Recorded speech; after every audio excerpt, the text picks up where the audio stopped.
Halo semuanya, selamat datang kembali di podcast Teman Cerita.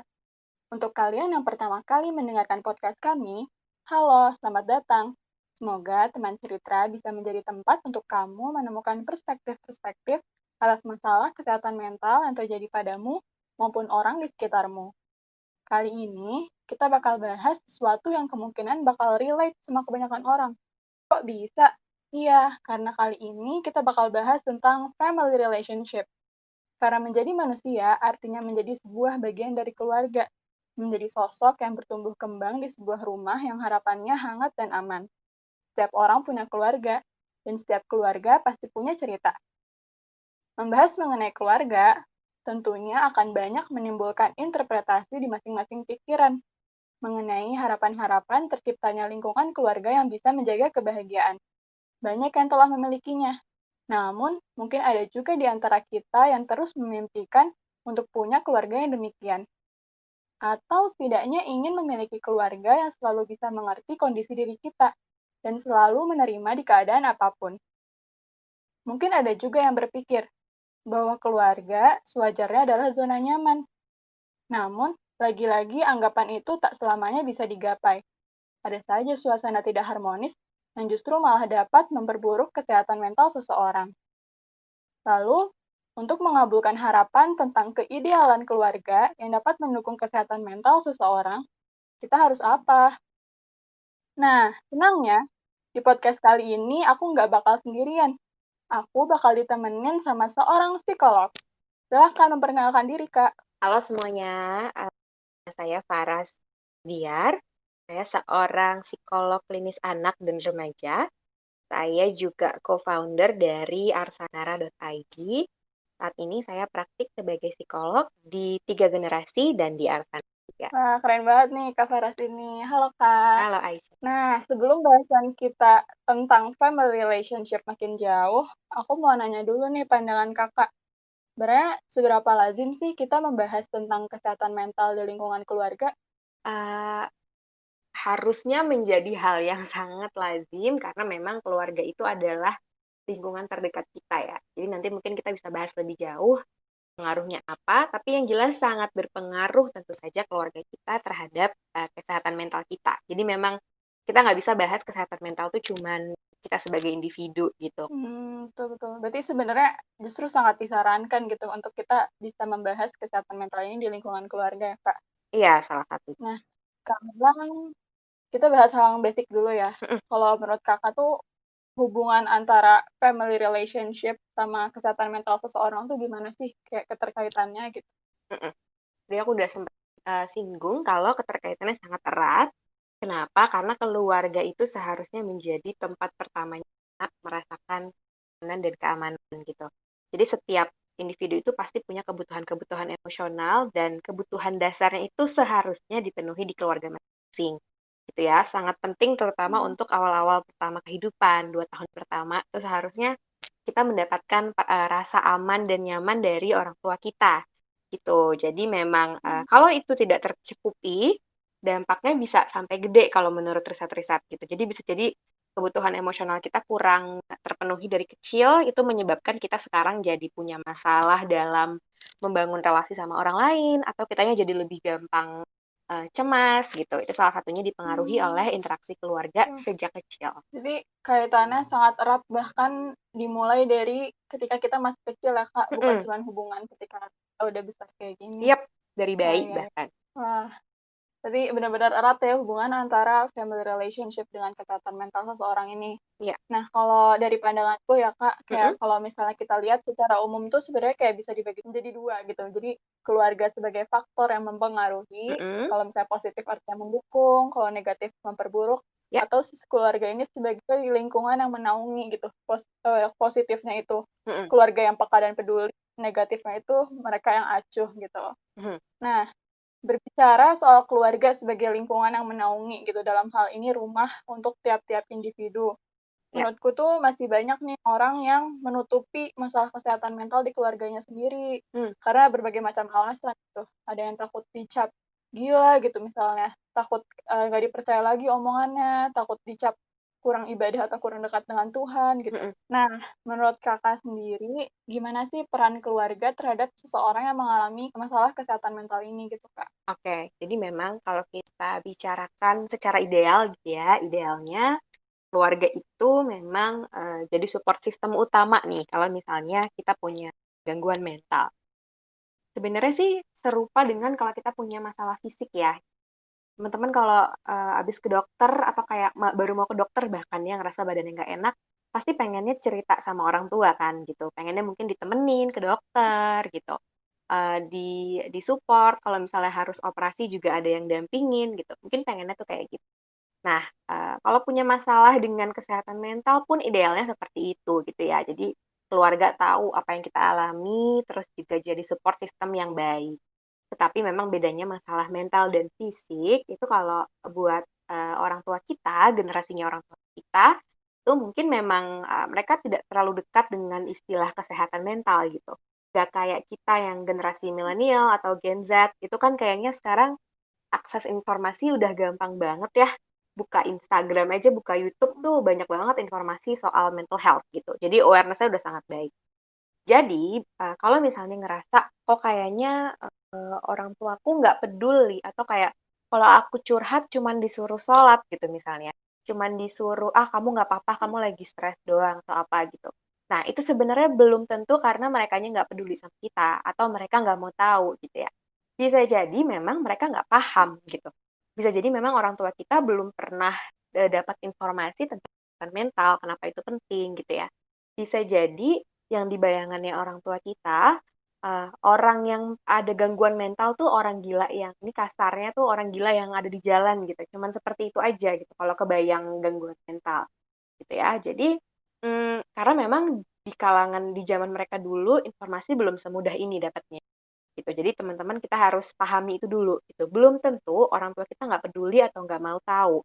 Bisa jadi memang kitanya belum, mereka belum pernah dapat penjelasan tentang itu dan kitanya pun belum pernah berusaha menjelaskan kondisi kita dengan optimal gitu, dengan jelas, dengan komprehensif dan memang, apa ya, memang kayak memang baik-baik gitu menjelaskannya, tanpa prasangka gitu. Bisa jadi kitanya juga punya prejudice sama orang kita, gitu sih. Iya sih, bener juga, Kak. Kayak selama ini juga, apa ya, aku sendiri nih ya, kan kita bagian dari generasi milenial Heeh, tadi, menganggap tuh kalangan orang tua yang bukan bagian dari generasi ini tuh kayak, kok nggak ngerti-ngerti iya, gitu. Terus karena penjelasan Kakak tadi, aku jadi paham juga, iya bener juga dulu informasi belum seluas ini, belum segitunya dibahas gitu ya mhm tentang kesehatan mental ini.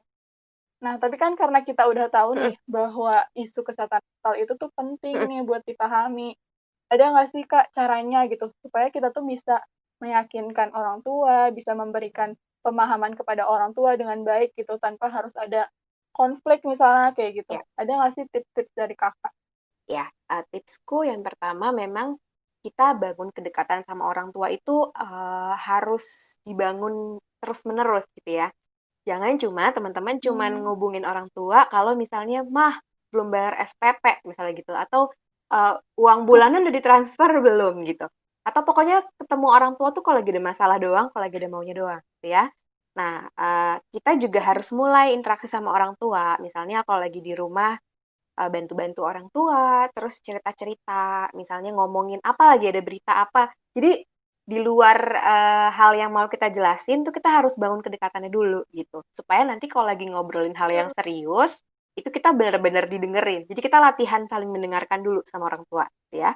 Kalau sudah terbangun, nanti lebih enak ngomongnya. Dan kalau misalnya mau ngomongin sesuatu yang penting, kita biasakan cek-cek kondisinya dulu. Misalnya, situasinya pas nggak nih? Kalau misalnya kayaknya mama lagi capek banget, masak misalnya capek, terus kok kayaknya, apa ya, papa juga lagi banyak kerjaan di kantor misalnya, kelihatan dari raut mukanya, jangan ngomongin hal yang serius dulu gitu, karena nanti, tanggapannya nggak positif. Tapi misalnya nih, misalnya, weekend gitu sambil Sambil ngeteh, ngambil ngopi sore-sore misalnya, ngobrol atau misalnya bilang, "Aku mau ada yang mau aku omongin," gitu. Kita mulai dengan cara seperti itu. Lalu mulai dengan apa yang kalian rasakan dulu. Jadi, hindari membuka pertanyaan dengan menuduh orang tua, gitu gitu ya, kita cerita aja, "Aku mau curhat dong," gitu. Terus ceritain apa yang dirasakan dulu, gejalanya apa. Kemudian, kalian mungkin bisa cerita apa yang sudah dilakukan. Misalnya, udah pernah konsultasi ke psikolog atau ke psikiater, atau sudah ikut kelas-kelas dengan, dokter atau dengan psikolog, kayak gitu. Terus mungkin tambahannya, ketika berbicara dengan orang tua, apalagi yang, yang hubungannya tidak terlalu hangat dengan kita, kalau bisa memang gunakan referensi, dari orang ketiga yang memang kredibel gitu. Dan kalau bisa orangnya ini juga usianya tidak terlalu jauh dengan orang tua kita. Kenapa? Karena memang setiap Hmm, setiap orang tua itu pasti punya keinginan untuk, eee, apa ya, bukan keinginan, punya semacam ego untuk, lebih baik dari anaknya gitu, lebih lebih lebih, tahu sesuatu daripada anaknya. Ini menurutku sangat wajar. Apalagi aku sebagai orang tua sekarang juga ya wajar sih ya, karena kan orang tua itu yang mendidik kita dari kecil kan, gitu.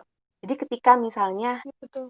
kalau misalnya anak-anaknya apalagi kalau anaknya ngasih tahu dengan nada yang merendahkan gitu, kayak misalnya, "Iya, mama sih nggak ngerti, tapi kan aku," gitu.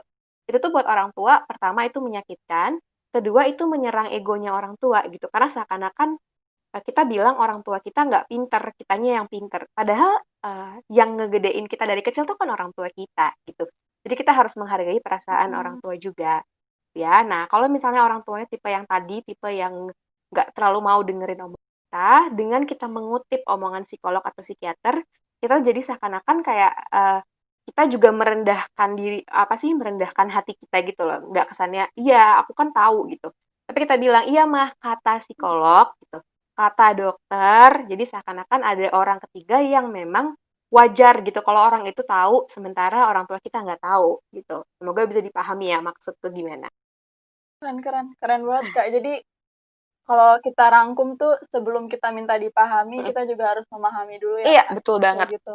Dan menurutku juga ini banyak remaja yang nggak sadar sih, Mhm. kayak selama ini mereka menuntut menuntut perhatian yang lebih, menuntut untuk dipahami, tapi ternyata hubungan diri sendiri ke orang tua itu tidak sebaik itu gitu, kita yang malah berkatanya kasar, Iya menuntut orang tua, kayak gitu. iya, Jadi, sebelum kita minta untuk dipahami, ya kita sendiri dulu, dari diri kita sendiri tuh bangun hubungan yang baik sama orang tua kita. Karena ya itu betul. sih tadi bener kata Kakak, kita harus sadar kalau misalnya kita tuh bisa sampai setahu ini, sekeren ini, sehebat ini tuh ya karena didikan orang tua kita juga ya, Kak, ya. Betul, jadi Iya jangan sih bener bener, jangan keren menganggap banget. orang tua kita itu apalagi sekarang nih tadi aku ulang, sekarang lagi banyak banget ya kata-kata toxic family, toxic parents gitu ya.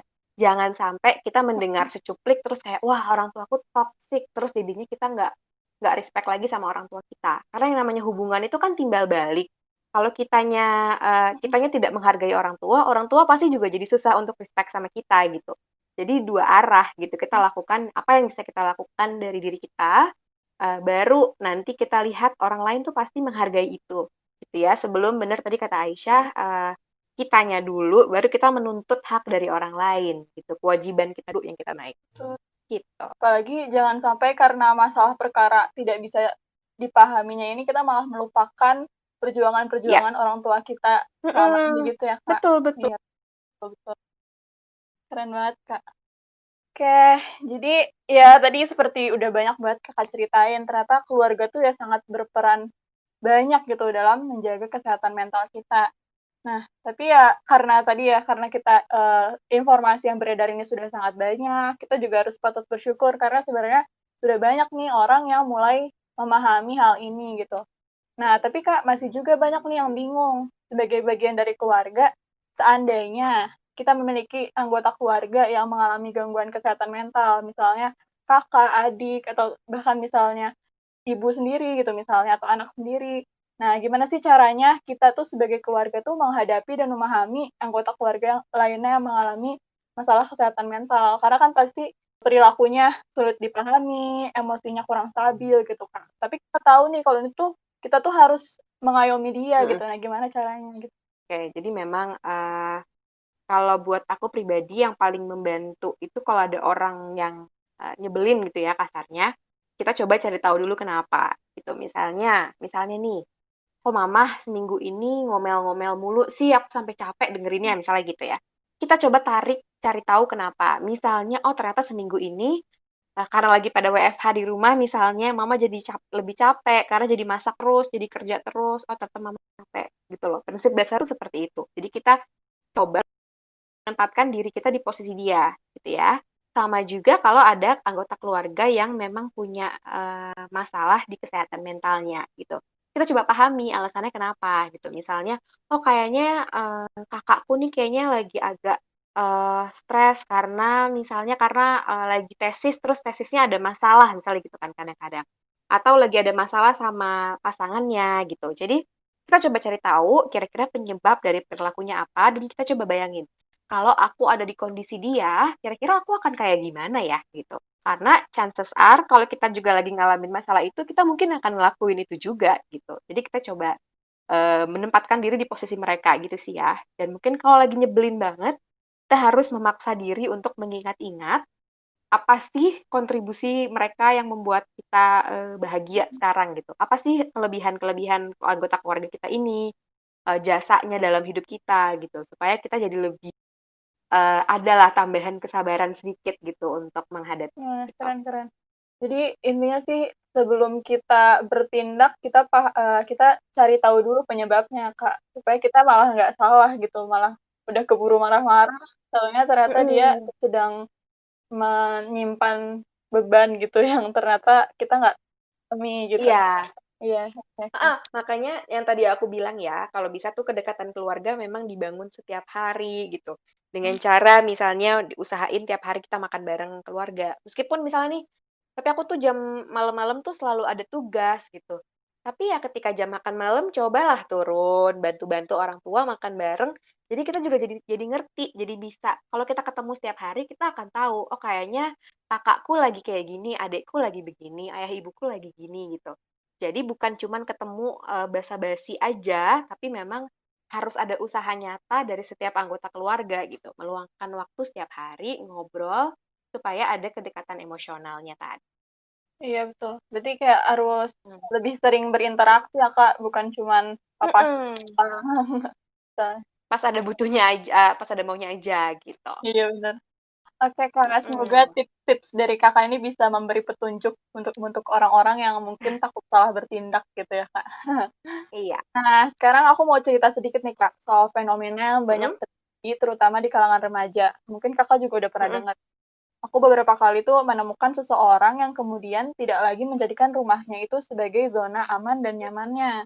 Ada yang bilang iya rumah adalah tempat berpulang ketika lelah, tapi justru ada mhm, sebagian orang yang lelah di rumah dan ingin pergi ke tempat di mana dia bisa menemukan kebahagiaannya.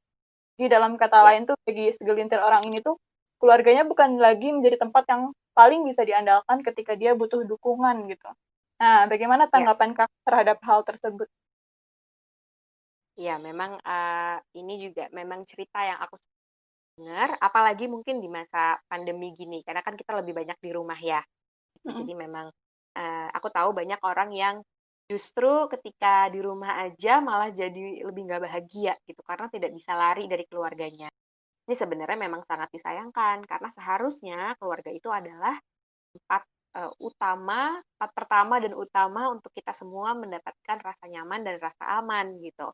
Ketika kebutuhan itu tidak bisa dipenuhi, oleh keluarga kita, tentunya ini hal yang sangat disayangkan, gitu ya. Tetapi, bukan berarti kita harus, apa ya, berlarut-larut gitu, "Aduh gimana nih keluargaku," karena itu bukan sesuatu yang bisa kita kontrol, ya kan. Kita dapat keluarga yang seperti apa, itu di luar kontrol kita. Itu memang setiap orang sudah dilahirkan dengan keluarganya masing-masing, gitu. Tapi yang bisa kita lakukan, yang bisa kita pilih adalah bagaimana kita merespon itu. Tadi ya, apakah kita mau berusaha untuk memperbaiki koneksi kita dengan anggota keluarga kita. Kalaupun misalnya kayaknya udah nggak bisa deh Kak, misalnya orang tuaku tuh kasar banget atau memang nggak bakal bisa diomongin, misalnya udah memang sudah mencoba melakukan berbagai cara, ya udah yang bisa dilakukan apa? Misalnya, menjaga boundaries gitu, menjaga jarak, ada jarak antara kita sama keluarga yang tidak suportif tadi gitu. Jadi nggak berarti 24 jam kita harus bersama mereka terus, dan nggak berarti setiap omongan mereka harus kita masukin ke hati gitu. Ketika kita tahu itu salah dan tidak sesuai sama hati nurani kita, ya berarti kita abaikan aja gitu. Tapi sebagai anak tentu saja kita tetap kita tetap nggak boleh ngelawan menurutku ya, nggak boleh kayak jahat juga sama orang tua atau balik ngata-ngatain orang tua gitu. Tetapi ya udah mungkin kita iyain, tapi nggak usah dimasukin ke hati gitu. Ketika kita tahu bahwa wah ini yang dibilangin sama orang tua aku nggak bener nih, nggak sesuai sama yang selama ini aku pelajari gitu misalnya. Nah, lalu apabila fenomena seseorang tidak menjadikan rumahnya ini sebagai zona aman dan nyamannya ini akibat lingkungannya kurang peduli dan ternyata seseorang ini tuh mengalami gangguan kesehatan mental nih, Kak. Apa sih yang perlu Mm-mm. dilakukan oleh para survivor ini sehingga mereka tuh nggak menjadi apa ya terkukung gitu misalnya atau kayak gimana? Apa mereka tuh harus gimana gitu? Ya, yang pertama adalah cari lingkungan lain yang bisa ngasih perasaan aman dan nyaman tadi gitu. Ketika memang tidak bisa terpenuhi di keluarga, coba cari eh, di orang-orang lain yang dekat sama kita. Misalnya teman, atau mungkin yang punya pasangan gitu. Kalau nggak ada sama sekali, berarti harus banget terapi ke psikolog. Karena Mhm, kita tuh, setiap orang itu butuh punya koneksi yang baik, yang membuat kita merasa diterima gitu. Ketika mhm, ngerasa semua orang di hidupku nggak ada yang bisa menerima aku, berarti kita harus reach out gitu. Kita harus cari orang yang memang seharusnya bisa menerima kita gitu. Kalau cerita ke psikolog sih, kalau psikolognya bener ya, pasti pasti psikolognya pasti akan berempati gitu, karena memang namanya itu. Tuh, jadi mhm, bisa dicoba. Kemudian selain orang-orang lain, sebenarnya kita juga perlu pegangan paling erat tuh ya sama diri kita sendiri gitu. Karena kan eh, ngandelin orang lain itu memang agak agak tricky karena kita kan nggak bisa ngontrol respon orang, tapi kita bisa ngontrol diri kita sendiri gitu kan. Jadi mungkin bisa misalnya kalau yang suka nulis bisa bikin tulisan gitu misalnya ya, bisa nge-track lewat journal perasaannya tiap hari gitu. Dan kalau buat orang-orang yang banyak pikiran gitu, yang kecemasannya juga tinggi, aku sih sangat merasa terbantu dengan journaling itu. Karena kadang-kadang tuh pikiran-pikiran kita itu terdengar lebih apa ya, lebih menyeramkan ketika ada di kepala kita daripada kalau kita udah tulisin atau kita ceritain ke orang gitu. Jadi mhm, bisa terurai lah masalah kita gitu. Jadi kita harus cari pegangan sama diri kita. Terus kalau misalnya di rumah lagi nggak enak banget suasananya, ya kita bikin diri kita happy. Dengan mhm, apa ya teman-teman pasti tahu sendiri gitu. Setiap orang pasti beda-beda. Ada yang misalnya video call sama teman, atau misalnya main game, ada yang baca buku lah, nonton, apapun deh, kerja gitu. Jadi kita perlu tahu apa sih yang bikin kita happy. mhm. Gitu sih. Jadi caranya pasti beda-beda untuk orang. Berarti sebenarnya yang paling utama mencoba membahagiakan diri sendiri dulu ya, Kak, sebelum berharap dari orang lain. Mhm, Iya, betul. Karena betul. orang lain tuh uncontrollable banget kan ya, Kak. Kita nggak bisa tahu, Bener. kita nggak tahu gitu, mereka tuh ternyata bisa mempengaruhi segimana ya buat kita gitu, karena yang mereka Mhm, lakukan nggak sesuai sama harapan kita misalnya kayak gitu. iya, Oke, Kak. Nah, tanpa kita sadari ya ternyata emang efek hubungan keluarga dalam hidup kita itu ya sangat besar. Efeknya tentu mhm, tidak akan bisa dirasakan dalam waktu yang singkat, tapi seiring berjalannya waktu, kita akan sadar kalau beberapa tindakan, karakter, dan keputusan kita dalam hidup itu sangat didasari oleh hubungan keluarga. Yang tadi Kakak udah jelasin di betul. awal ya, bahkan dari bayi tuh, itu udah bisa Mhm, mempengaruhi kehidupan kita sekarang gitu. Nah, jadi aku sangat mhm, setuju sih bahwa kesehatan mental dan hubungan keluarga itu sangat erat kaitannya. Nah, tapi kan kayak tadi udah disinggung juga sih, nggak jarang kalau seseorang itu yang memiliki masalah kesehatan mental tuh justru disebabkan oleh family relationship yang tidak baik. keluarganya. Iya, Nah itu mhm, tuh sebenarnya apa sih, Kak, faktor-faktor di dalam lingkungan keluarga yang malah mempengaruhi atau memperburuk kesehatan mental tuh keluarga yang bagaimana gitu? iya. Yang paling utamanya memang secara umum keluarga yang tidak bisa memenuhi kebutuhan emosional kita tadi ya. Jadi keluarga yang tidak membuat kita merasa diterima apa adanya gitu. Karena sebenarnya tugas utama orang tua tuh menurutku tuh itu ya. Tugas utama orang tua tuh bukan biayain sekolah, ngasih makan, tetapi memberikan unconditional love gitu. Membuat Mhm, anaknya merasa diterima. Meskipun misalnya anaknya gagal, orang tua tetap harus, oh nggak apa-apa sayang gitu. Itu adalah tugas utamanya orang tua. Ketika itu tidak terpenuhi, misalnya kalau kita gagal, justru orang tua kita bikin kita merasa semakin terpuruk gitu. Itu kan berarti nggak match dengan kebutuhan tadi. itu bisa banget bikin kita lebih merasa sedih gitu ya, lebih berlarut-larut. Kemudian ya respon-respon yang salah lah dari orang tua. Karena gini, karena meskipun kita ngerasa, ah orang tua tuh nggak penting lah gitu misalnya. Yang penting teman-teman aku bangga gitu. Tetapi biar gimana pun kita sebagai anak pasti membutuhkan recognition dari orang tua kita. Itu adalah apa ya alaminya semua anak tuh kayak gitu gitu. Jadi kita butuh diterima sama orang tua, kita butuh orang tua kita tuh bilang merasa bangga sama kita tuh kebutuhannya setiap anak gitu. Itu kayaknya yang paling sering bikin kalau ditanya apa peran orang tua yang bisa bikin anaknya punya masalah mental tuh sebenarnya itu gitu. Jadi membuat anak merasa bahwa dia itu tidak cukup gitu. Itu yang mungkin yang paling salah tapi sayangnya sering sekali dilakukan oleh orang tua yang memang tidak paham gitu. Ya, Kak. Ya, jadi kayak sadar nggak sadar, seegois apapun seorang anak tuh sebenarnya sangat butuh untuk diperhatikan oleh orang tua, kayak gitu ya, Mm-mm, Kak. Hmm, karena oke. itu basic needs-nya Iya. anak. Nah, mengingat eratnya kaitan kesehatan mental dan keluarga, tentu kita semua harus lebih berusaha untuk menciptakan lingkungan keluarga yang baik ya, Kak. Nah, dari Mm-mm. Kakak mungkin ada tips nih, gimana ya caranya untuk menciptakan lingkungan keluarga yang peka terhadap masalah kesehatan mental atau agar dapat mendukung kesehatan mental satu sama lain. Iya, tadi mungkin yang aku udah sering ulang-ulang, kitanya sendiri juga berupaya untuk spend more time sama keluarga kita gitu, saling Mhm. bantu. Jadi dan kita juga harus contohin, misalnya gini, ada anak yang ngerasa orang tuanya tertutup banget gitu di rumah. Ya udah kita bisa mulai cerita, kitanya yang curhat setiap hari gitu. Misal lagi makan, kita cerita aja hari ini apa. Chances are orang tua kita atau kakak adik kita akan nimpalin juga dengan cerita mereka gitu. Ini akan bikin lingkungan yang terbuka. Dan keterbukaan ini sangat penting kan, supaya kita tadi tahu masalah masing-masing, kemudian bisa saling support gitu ya. Nah, terus kalau terkait mental health-nya secara spesifik, ya boleh aja, misal teman-teman habis baca artikel atau habis dengerin ikut kelas, denger podcast, ceritain aja ke orang tua gitu. Tadi aku habis dengerin ini, yang ngomong ini, terus insight-nya apa, kasih tahu ke orang tua. Jadi kita kita ajak belajar juga gitu.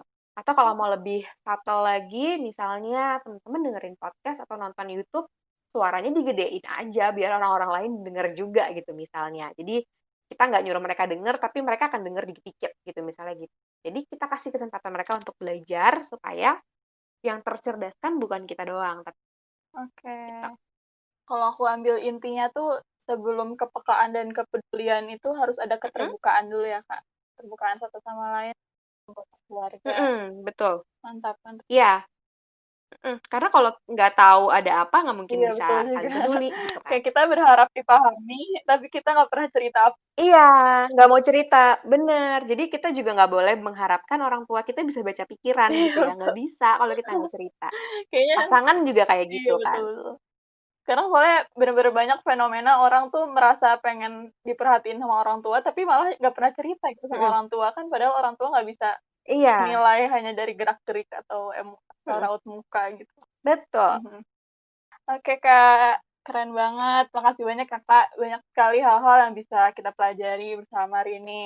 Semoga masing-masing dari kita bisa membangun lingkungan keluarga yang positif dan mendukung kesehatan mental satu sama lain. Ya, Oke, dari Kakak boleh nih ada closing statement nggak? mungkin aku nambahin aja yang belum disinggung ya. Seringkali masalah sama orang tua itu terulang, nanti kita ulangi ke anak kita, seringkali tanpa kita sadari gitu.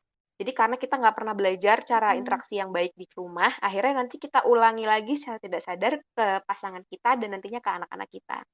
Jadi untuk teman-teman yang dengerin, Mmm, ketika ngerasa keluarganya tidak ideal, berarti tandanya kita harus cari sumber informasi baru gitu ya. Yang ideal itu yang kayak gimana sih?